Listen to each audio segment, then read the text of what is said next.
Bienvenidos al podcast Salud Femenina con el Dr. Héctor Oliva, ginecólogo y obstetra, especialista en laparoscopia ginecológica y cirujano de escisión de endometriosis. Hola, ¿cómo están? Bienvenidos a un nuevo episodio de lo que hemos denominado un programa de fácil entendimiento en cuanto a salud femenina. Esto está diseñado para las pacientes y familiares y público en general, en el cual abordamos temas, mitos, realidades en la salud de la mujer de una forma de fácil entendimiento, o al menos eso es lo que pretendemos. Y el día de hoy tenemos a un gran amigo, colega, con el cual estudiamos juntos, tenemos más de 10 años de conocerlos, el doctor Lizardo Pérez Solares, que con mucho cariño, normalmente, coloquialmente le decimos Lisi. ¿Cómo estás, Lizardo? Gracias por estar aquí.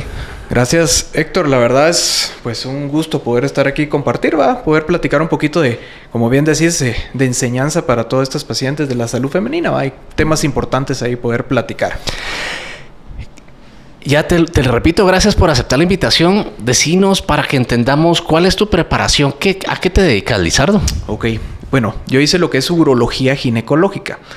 Yo generalmente a veces les digo a los pacientes es como el urólogo de las mujeres, porque se ha visto la relación de los órganos genitales femeninos con la parte urológica, que están tan de la mano, tan cercanos, y que se ha visto la necesidad de generar una nueva especialidad, una subespecialidad para poder tratar estos problemas, como que dice, bien enfocados en esa relación tan cercana que tiene, Entonces que a veces los colegas urólogos no se dan abasto a poder ver un poquito más específico esos problemas de la parte de relación ginecológica con, los órganos ginecológicos con la parte urológica. Entonces ahí donde nace esta subespecialidad y nos enfocamos principalmente a ver pacientes con problemas de infecciones urinarias, pacientes con problemas de prolapso, lo que es vejiga baja o la famosa matriz o útero bajo, problemas también a nivel propiamente vaginal, problemas de dolor, problemas de resequedad, en fin, todo lo que engloba parte urológica relacionada a la parte genital femenina. Estudiaste ginecología. De hecho, compartimos residencia, no en el mismo año, pero bueno, yo salí un año después de tu persona. Y luego, México, uroginecología, ¿no? Así es, 2 años en lo que es en la Ciudad de México, lo que es la urología ginecológica. Y después todavía fue a hacer un entrenamiento pues a los Estados Unidos para ver pues toda la dinámica, cómo se maneja toda esta parte del piso pélvico. Bueno, dentro de los temas más comunes que achacan a la mujer son las infecciones urinarias, pero ya vamos a llegar a ese punto, qué hacer, cómo prevenirlas, cómo tratarlas. En varios segmentos hemos hablado de antibióticos y lo que pueden llegar a ocasionar los antibióticos mal recetados, ¿no? Pero desde que nosotros empezamos a ver pacientes en el desarrollo, a estas niñas que muchas veces antes de empezar a menstruar, vemos con infecciones urinarias que las compartimos entre el pediatra y el ginecólogo cuando ya es mucho. Consejos que debería tener esa madre para poder cuidar la salud, no digamos genital de la niña, pero sí de una forma urológica, que tiene muchas infecciones urinarias. ¿Qué podemos hacer o cuáles son los métodos de primera línea de diagnósticos para evitar que esto suceda? Claro, mira, pues Héctor, ahí la verdad, todo va a radicar desde la historia de digamos, esta tal vez una jovencita ya, desde niña bueno.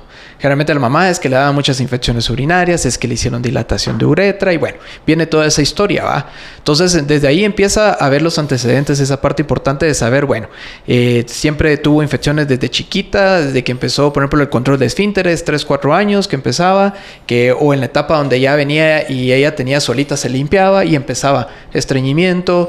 Son niñas que generalmente no tienen como están empezando, siempre hay que tener cuidado a la mamá de estar pendiente que sí se estén limpiando adecuadamente y todo, porque la forma en que se limpia, ¿verdad? Entonces, en vez de hacer arriba hacia abajo, al contrario, entonces se llevan bacterias para el área vaginal y ahí por ende pues puede generar la infección, Entonces son uno de los primeros puntos. Luego va avanzando, va creciendo esta señorita y ya en esa etapa, entonces cuando empieza a menstruar, ya después, sí, pues. Que realmente puede empezar. Bueno, entonces uno es pues inició o no vida sexual, que es uno de los temas importantes. ¿Y por qué? Porque el hecho de iniciar vida sexual, por decirlo así, es una diferente flora, especialmente si no hay ningún método de barrera. Hablemos preservativos.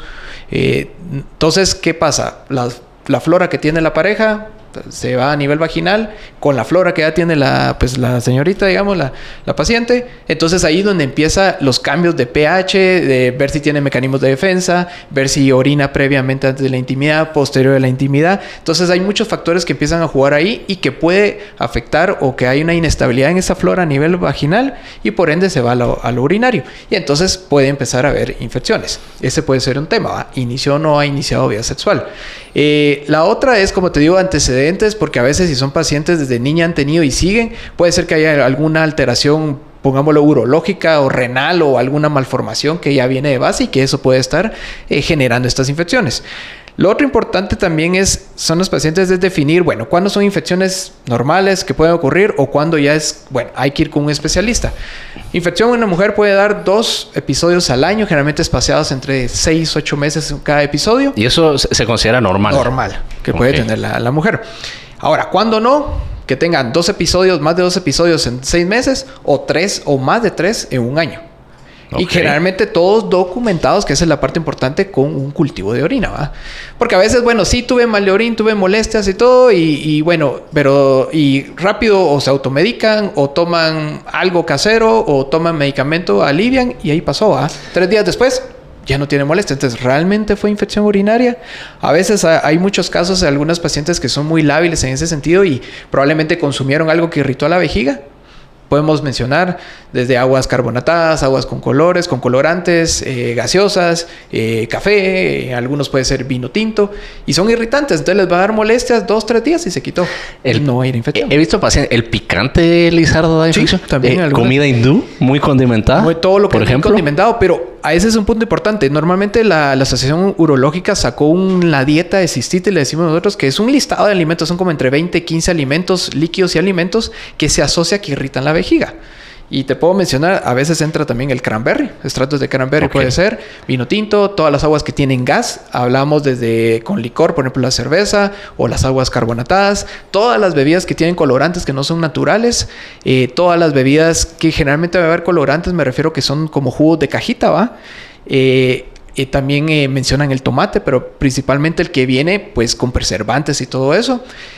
Jugos cítricos, en fin, hay un gran listado de alimentos que se ha visto que irritan la vejiga. Ahora bien, no quiere decir que todo este listado a todas las pacientes les va a irritar todos esos alimentos, algunas sí, otras hay no. Predisposiciones, ¿no? Claro, seguro. Entonces a veces confunden ese mal de orina y esas molestias 2-3 días y se quitó, entonces realmente fue infección. Por lo general, si se quitó solito, es muy difícil que haya sido una infección urinaria. Entonces es donde viene lo importante de documentar. Bueno, sí, tiene síntomas, hay molestias, hagamos cultivo antes de iniciar cualquier otro medicamento. Y el cultivo pues te va a decir, bueno, sí creció tal bacteria, entonces documentado. Entonces ahí donde venimos a decir, mire, sí le dio 3 infecciones y tuvo tal bacteria. Y le dimos tal tratamiento y persisten las infecciones. Entonces ahí es donde ya tiene que entrar con un subespecialista para ver, bueno, qué está pasando, por qué tanta infección, o sea, 3 episodios, uso de antibióticos, y donde ahí entramos a jugar, a evaluar, va a decir, bueno, cuáles son los factores de riesgo en esta paciente, edad de la paciente, hay alteraciones anatómicas que esté generando, hay tema de incontinencia, hay cálculos, en fin, empezamos a investigar por qué. Que el cultivo o urocultivo se refiere a una toma de examen de orina que se lleva al laboratorio a temperatura corporal. Los 2-3 días ya tenemos un resultado y nos sale la susceptibilidad. ¿Qué antibiótico mata a ese bicho? En términos coloquiales, ¿no?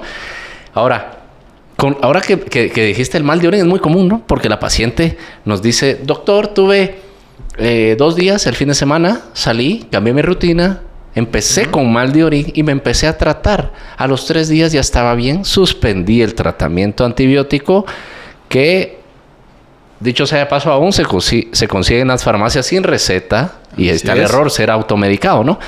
Pero luego, a los 2 días, empieza otra vez con molestias. ¿Tiene realmente ahí algún uso el urocultivo? ¿O decimos que ya no va a salir la bacteria porque ya fue tratada? Tratada mal, pero fue tratada. Fíjate que normalmente, por ejemplo, en los pacientes cuando tratamos por infección, le damos tratamiento antibiótico. Generalmente venimos, bueno, tiene la clínica, tiene toda la sintomatología. Tomamos la muestra de cultivo y empezamos un antibiótico empíricamente en espera del cultivo. Entonces, cuando tenemos el resultado, pues vemos, bueno, si es sensible o no. Seguimos tratamiento. Ponerles un tratamiento de 7 días. Al cuarto o quinto día no hay mejoría de los síntomas. La paciente sigue igual, en teoría es susceptible, se supone que estamos pues dando el antibiótico adecuado, dosis y todo. Ahí es válido poder repetir un cultivo, aunque esté con antibiótico. Porque puede ser que ya haya hecho alguna resistencia, puede ser que haya cambiado o tenga otra bacteria, ¿va? Y no la que inicialmente tiene.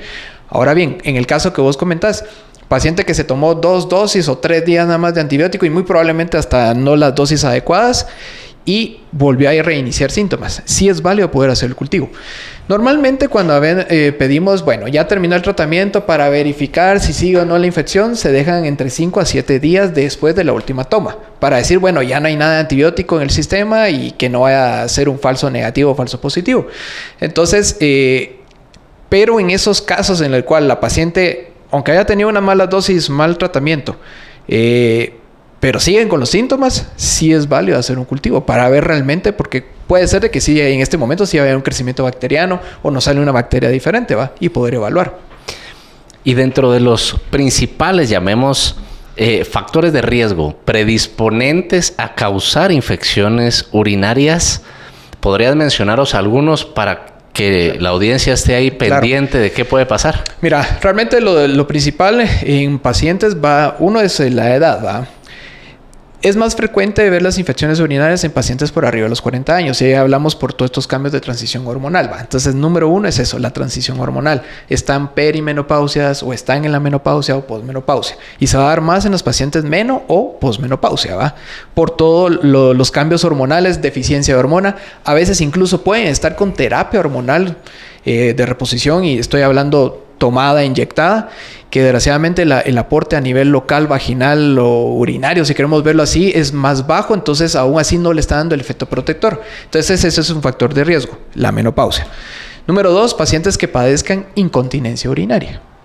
Hablemos, es el escape involuntario de orina, al toser, estornudar, reír, o pacientes que tienen la famosa vejiga hiperactiva, tienen ganas de orinar, es un deseo urgente que tienen que ir al baño, corren y no llegan a tiempo, y hay escape involuntario. Se sale el pipí antes de sentarse. Exactamente, ¿no? Entonces sí, eso es otro tipo de incontinencia.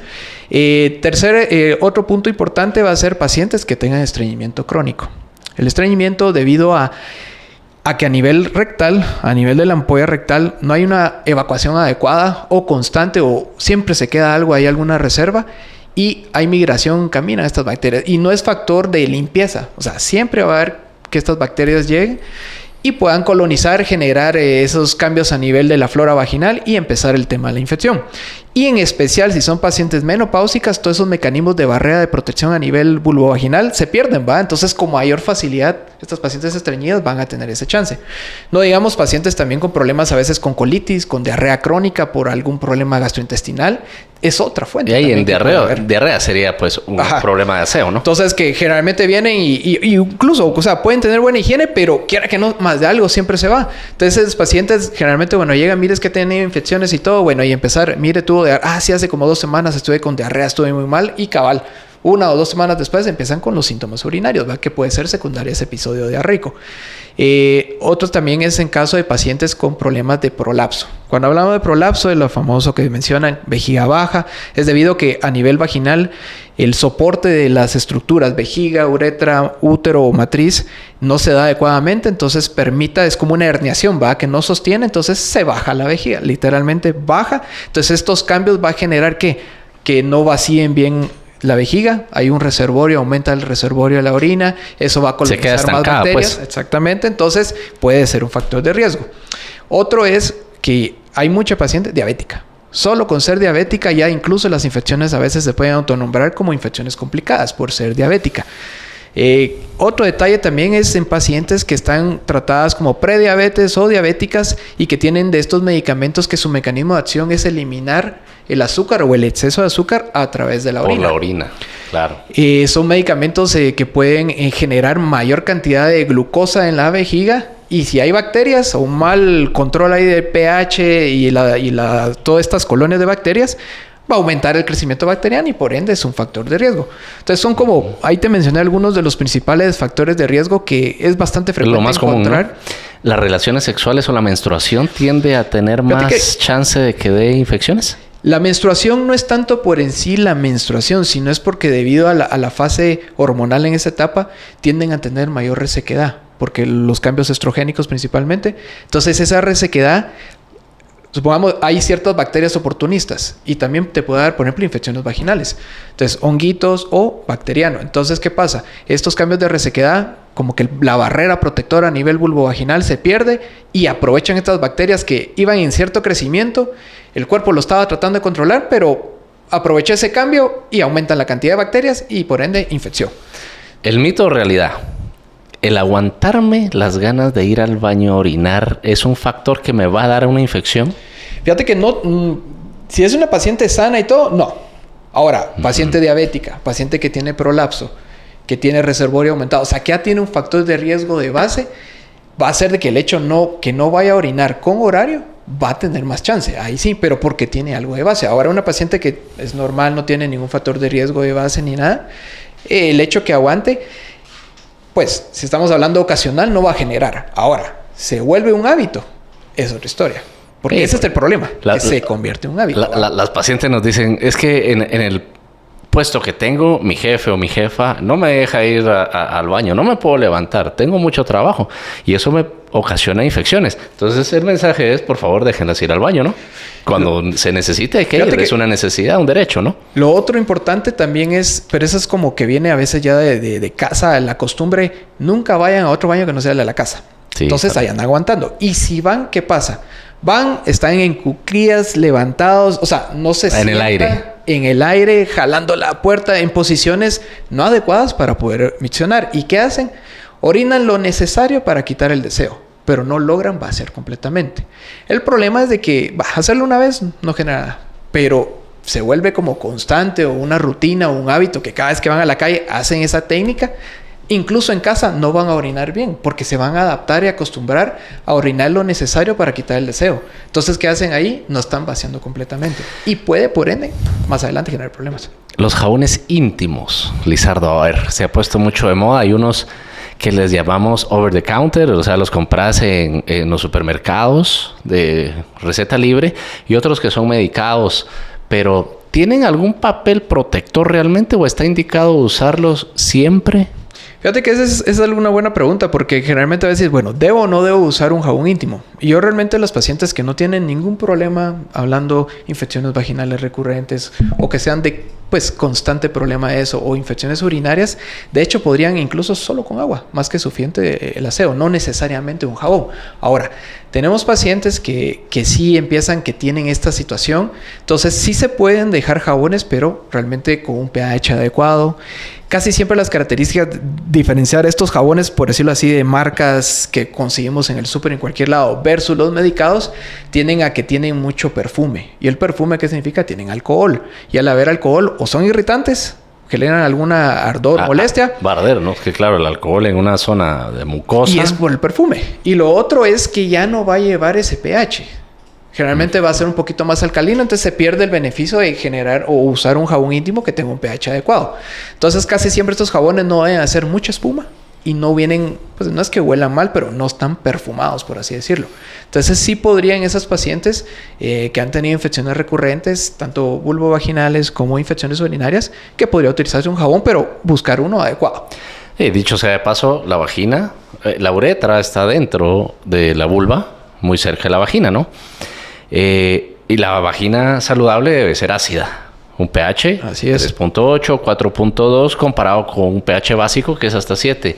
Y eso es lo que está hablando Lizardo, de que empieza a cambiar inclusive hormonalmente el pH y es más susceptible a las infecciones, no solo urinarias, sino vaginales. Ahora, ¿qué tan cierto es, por ejemplo, hay pacientes que nos dicen, me tomo 2, 3, 4 litros de jugo de arándano para acidificar? Fíjate que ahí el punto es el siguiente. Se supone que la cantidad de 36 packs, o sea, es la cantidad de las dosis que se ha visto en laboratorios y por medio de estudios, decir esa cantidad de los packs del cranberry, que son prácticamente como una capita que recubre la pared vesical y evita que la bacteria con sus pilis, o sea, sus pelitos, se adhiera a la pared y se meta a la pared. y penetra la pared de la vejiga y por ende va a generar la infección. Entonces, esa es la utilidad del cranberry. Entonces, o sea, antiadherentes de bacterias. Por así decirlo, como la una bacteria no viva en la vejiga. Exactamente. No se agarra la bacteria, no se mete y no hay infección. Bueno, la situación es que se saben que esas cantidades, 36 packs, por ejemplo, ciertas marcas que traen esa cantidad, otros traen mayor cantidad de esos packs, pero están científicamente comprobado que esa cantidad va a funcionar. El problema de los jugos en té y todo esto es que no sabemos la dilución. O sea, es un poco difícil de saber, bueno, este galón que venden de cranberry, ¿cuántos packs trae? Te tendrías que tomar 10 no sé. litros al día. Habría que ver porque no sé qué tanto, porque recordemos que eso les meten un montón de azúcar generalmente, o a veces ya prenda. Lo dijiste que es un factor de riesgo, ¿no? El azúcar, o ¿no? les meten algunos otros productos, o sea, que va con agua y otras cosas, entonces no sabemos exactamente cuánta cantidad de cranberry tiene. Entonces es un poquito difícil de decir, bueno, no, tómese un vaso, pero no sé si ese vaso va a tener esos 36 packs. Entonces por eso, si vamos a dejar cranberry, es preferible mejor dejar las dosis ya estandarizadas y que se sabe que sí va a tener el beneficio. No quiere decir que lo otro sea malo. La verdad no te podría decir si realmente les va a funcionar o no. Porque no sé la cantidad de lo necesario de cranberry que vaya a funcionar para pues generarle beneficio. Cuando nos preguntan a pacientes, ¿es necesario tomar algún antibiótico preventivo luego de cada encuentro, relación sexual? ¿Sirve en algunas? Sí funciona. Fíjate que son las pacientes, por ejemplo, que son infecciones recurrentes. Bueno, ya está 3, 4 al año. Y ahí es donde empezás a investigar, bueno, ¿qué factores de riesgo tiene? Y la paciente te dice, cada vez que tengo contacto íntimo, ¡pum!, infección. Lo primero dicen, bueno, mi pareja tiene algo. Esa es otra pregunta. Eso es muy común en todo. O infecciones vaginales también es culpa de la pareja. Cuando y sabemos a veces que la infección urinaria pues no es una infección de transmisión sexual. O sea, no va por ahí. Yo te diría tal vez 2 casos muy específicos en pacientes que pueden ser la pareja, el portador, ¿sí? Y que incluso les hacen cultivo de esperma o cultivo a nivel del glande. Son pacientes diabéticos o que tienen prostatitis crónicas. Okay. Son pacientes que pueden estar colonizados y a veces pueden ser asintomáticos. Entonces, ellos tal vez sí pueden tener a una que otra bacteria y en el contacto... Sí, pues que ya cohabite la bacteria con... Y sean asintomáticos ellos, y ahí, ¿no? Pues... pasan la bacteria y ahí sí. Son, como te digo, situaciones muy específicas.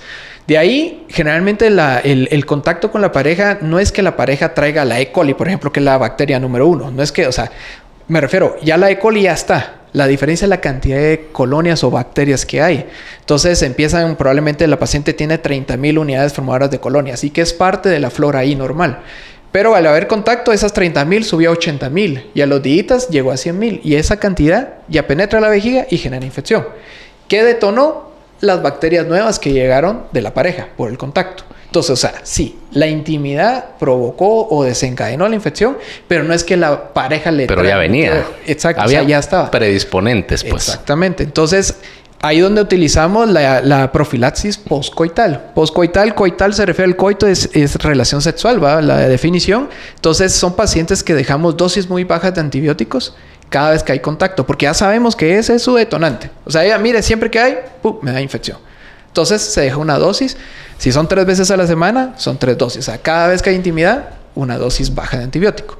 Y esa es una manera que podemos disminuir ese chance de infección. A veces la otra es utilizar preservativo. Es un método de barrera que nos va a disminuir, pues, transmitir más flora, bacterias y todo, y que podría también funcionar. Pero sí se puede usar. Ahora, antes hablabas de ese pH que cambia en la menopausia, ¿no? Hay más susceptibilidad o más riesgos de tener infecciones urinarias. Una vez más, sube el pH de la vagina. Estamos tratando infecciones que si hay una infección, por supuesto, hay que tratarla. ¿De qué manera? Antibiótico, ya vimos con un urocultivo para saber qué tipo de antibiótico. Pero no estamos quitando el problema de raíz, que es un pH alto en la paciente posmenopáusica. Tenemos algunas formas de bajar, ya sea con hormonas, un promestrieno.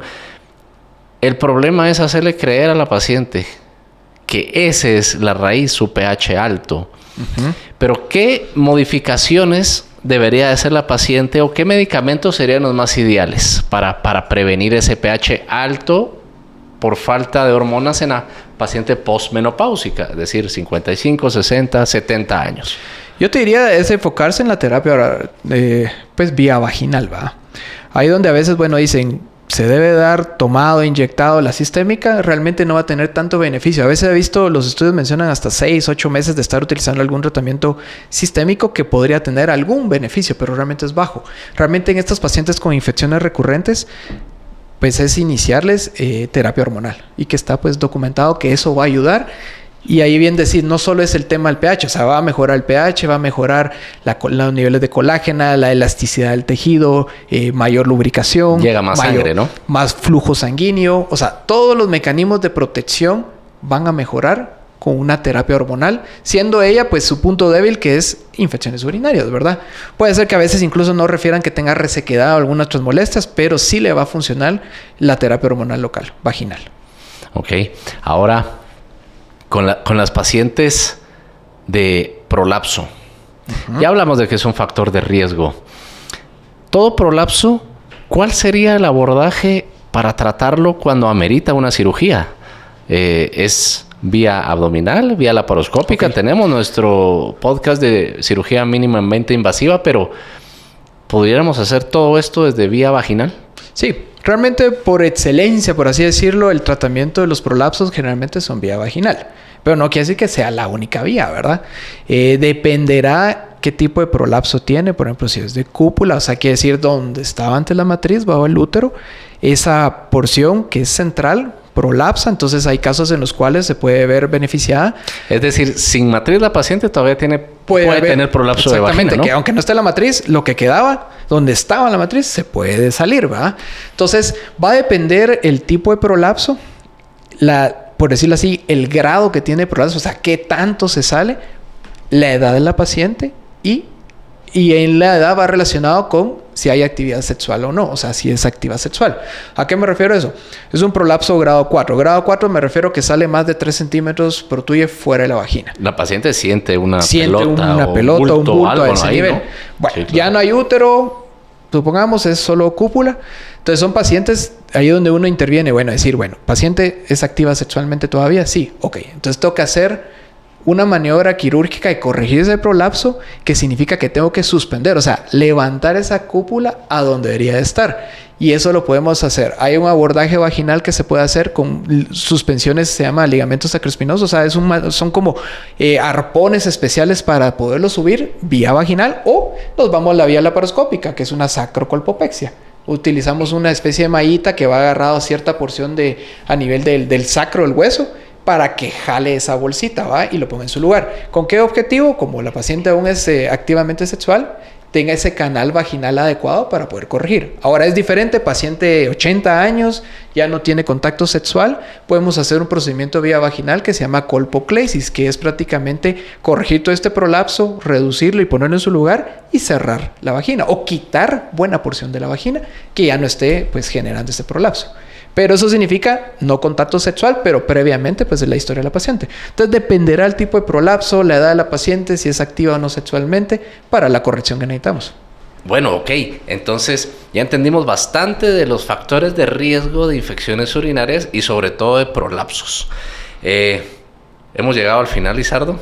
Por favor, quiero que menciones tus redes donde te pueden seguir para tener más información, por favor. Sí, gracias Héctor. La verdad estamos como Clínica Uroginecología y Piso Pélvico, lo que es en Facebook. Y en las redes sociales como DR Pérez Solares, Urogine, lo que es en Instagram. Ahí estamos pues para cualquier pues consulta o hay otros temas ahí, pues mensajes de toda esta dinámica, ¿va? De piso pélvico, de lo que es la parte de la urología ginecológica, que el objetivo pues es enseñarles a los pacientes que vayan conociendo esta rama que a veces no es muy conocida. Pues aquí en Guatemala no vemos muchos con esta subespecialidad, entonces que poco a poco pues los pacientes se vayan empapando con esta información, ¿va? Y que ya saben a quién ir cuando hay estas situaciones. Ok, Lizardo Pérez, uroginecólogo, experto en cirugía vaginal, nos ha enseñado mucho. Mensajes: diagnostique adecuadamente una infección, no es un mal de orín, hay que sacar un urocultivo preferiblemente y cuidemos nuestra salud vaginal y de esa forma vamos a prevenir infecciones urinarias. Así que muchísimas gracias a todos por estar pendiente en un episodio más de este podcast. Esto fue Salud Femenina con el Dr. Héctor Oliva, ginecólogo y obstetra, especialista en laparoscopia ginecológica y cirujano de decisión de endometriosis.